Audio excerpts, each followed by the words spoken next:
आशोपुर पटना जिले का एक छोटा सा गांव, जहां सुबह मुर्गे की बांग से होती है और शाम मंदिर की घंटी पर ढल जाती है। इसी आशोपुर में रहती थी एक गोटिया, जिसे लोग मिसाल मानते थे। एक ही आंगन, एक ही चूल्हा और एक ही खेत। रामरेश बाबू और शिवधारी बाबू सगे भाई। बचपन में साथ नहाए, जवान हुए तो साथ खेत जोते। दादा ने जाते जाते बस एक ही बात कही थी, जमीन बांट लेना, लेकिन दिल मत बांटना। सब कुछ ठीक चल रहा था, पर कहते हैं ना, जमीन चुप रहती है पर इंसान का मन नहीं। एक दिन बारिश के बाद खेत की मेड़ थोड़ी इधर उधर हो गई। राम नरेश ने हल चलवा दिया। भैया, मेड़ खिसका के मेरी जमीन में हल क्यों चलवाए? हमेशा यहीं से हल चलता आया है। बस यहीं से बात बिगड़ गई। तुम हमेशा अपनी मनमानी करती हो। क्या गलत किया मैंने? हर बात पर तर्क करती हो। क्योंकि तुम गलत हो। बस करो।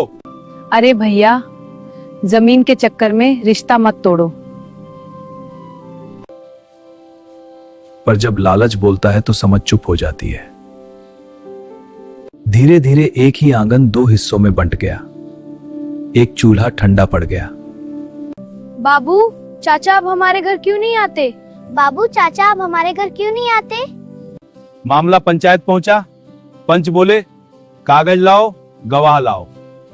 लेकिन कागज पुराने थे, लिखावट मिट चुकी थी। कोई राम नरेश का पक्ष लेता, कोई शिवधारी का। आशोपुर में पहली बार गोटिया थाने पहुंची।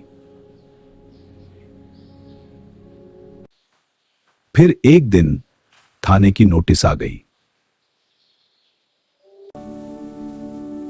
अब बात खेत से निकलकर इज्जत तक पहुंच गई। त्योहार आए लेकिन मिठाई नहीं गई। शादी थी गांव में, पर दोनों भाई अलग अलग बैठे। हे भगवान, एक मुट्ठी जमीन के लिए मेरे बेटे दुश्मन बन गए।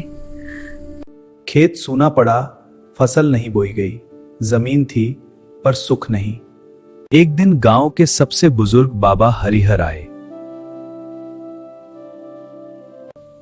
थाना कचहरी बहुत देख ली, अब आखिरी पंचायत होगी। पुराने बक्से से दादा का लिखा कागज निकला। सब चुप। पढ़ा गया तो पता चला मेड़ सच में गलती से खिसकी थी और दोनों की जमीन बराबर थी। गलती किसी एक की नहीं, लालच की थी। जमीन बांट लोगे, पर खून कैसे बांटोगे? राम नरेश की आंखें भर आईं। शिवधारी ने सिर झुका लिया। दोनों आगे बढ़े और गले लग गए। गांव ने राहत की सांस ली। आज आशोपुर में फिर से हल चलता है, फिर से चूल्हा जलता है और लोग कहते हैं जमीन से घर बनता है, लेकिन रिश्तों से गांव। भैया बहन, अगर आशोपुर की ये देहाती कहानी आपको दिल से लगी हो तो अभी चैनल को सब्सक्राइब कर दीजिए। वीडियो को लाइक करें और अपनी राय कमेंट में जरूर लिखें, क्योंकि ऐसी सच्ची देहात की कहानियां हर दिन आपके लिए लेकर आते रहेंगे।